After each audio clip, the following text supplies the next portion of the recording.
Hello, sorry about that.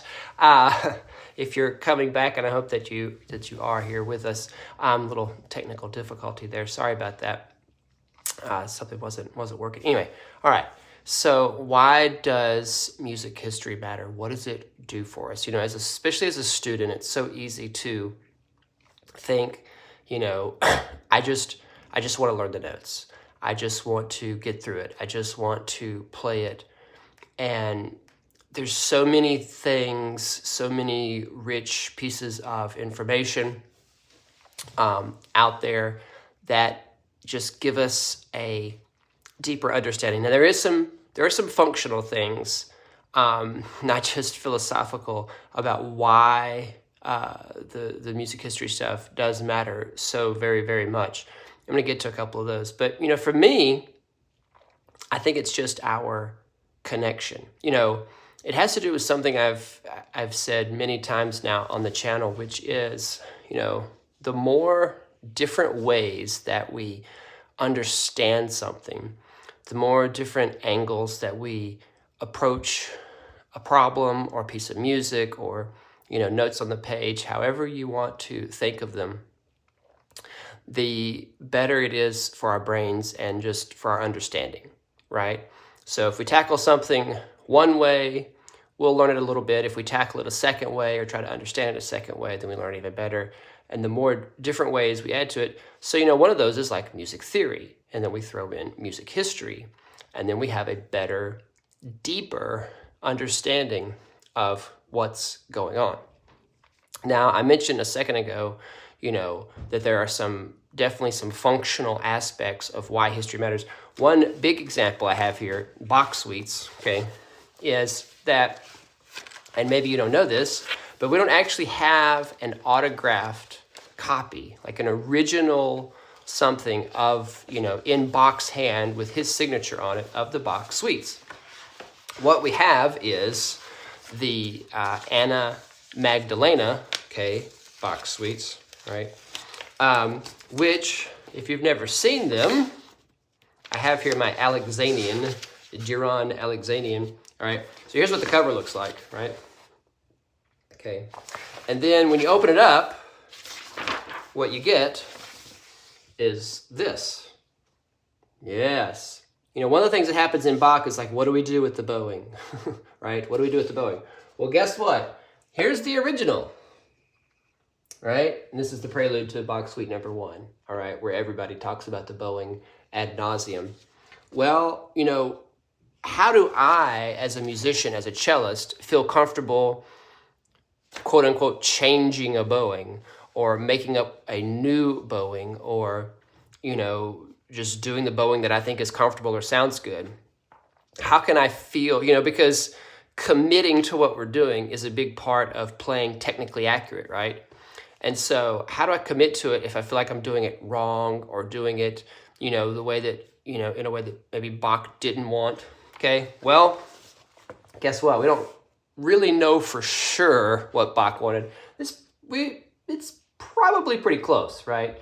And yes, people do use the bowing from the Anna Magdalena. Right? We call this the Anna Magdalena version because it's his wife, and she wrote this down from something in her own hand to publish it, and that's what we have.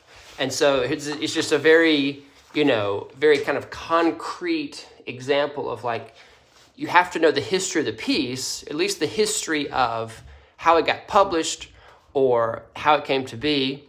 Someone said, is that piano music? No, it's the cello suites, right? It's the prelude to the Bach cello suite. Just kind of showing you, what the original looks like here.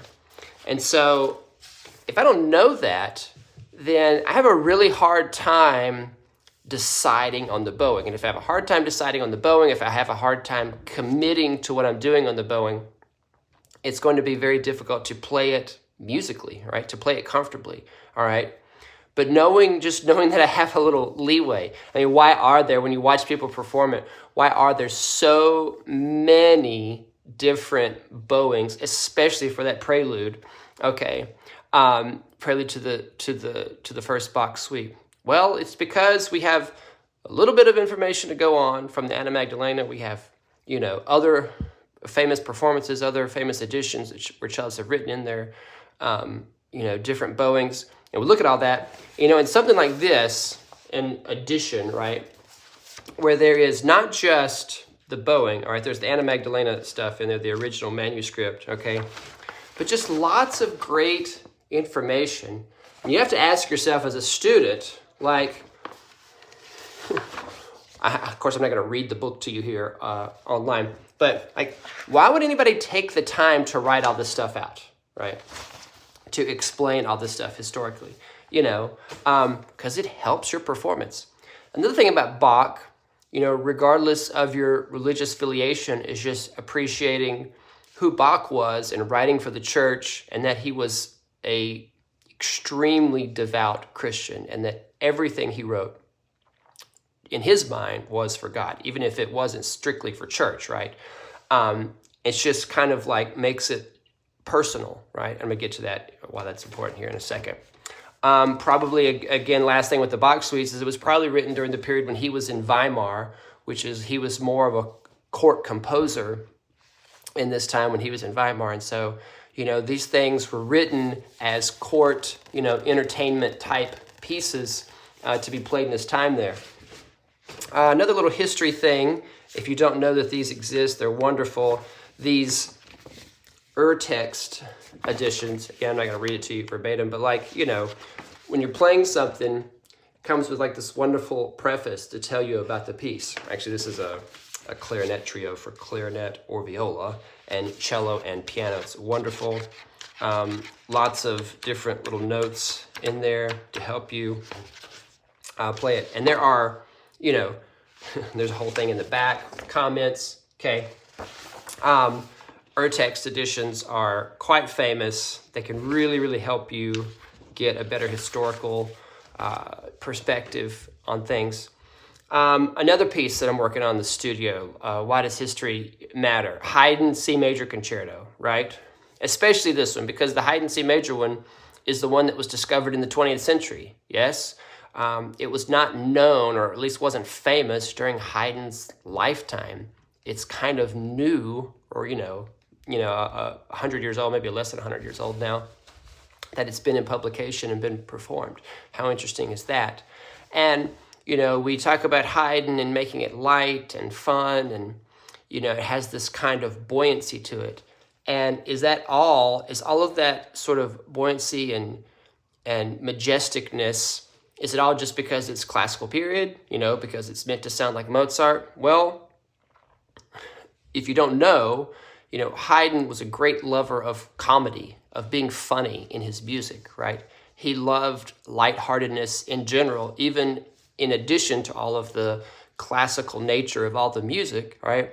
But there are just so many examples, very specific examples, like the Surprise Symphony or the Farewell Symphony, or even has a string quartet called The Joke, right? He loved inserting this kind of happiness, this kind of joy, this kind of fun-loving elements into his music at all times, right? And if you don't know that, then you can't really perform it fully in the way that you need to. Now, why is all of this actually really, really important? All right, or at least what my take on it is, because the thing that keeps us from studying the history, right, of going and figuring out the history, is that we think, okay, well, I got to learn the notes. I need to practice. I need to spend time on intonation and bowing and tone and memorization, all those functional, what we call technical things. And so I feel like I don't have time to do a score study or do a historical study because it's going to get in the way of my learning of the piece, right?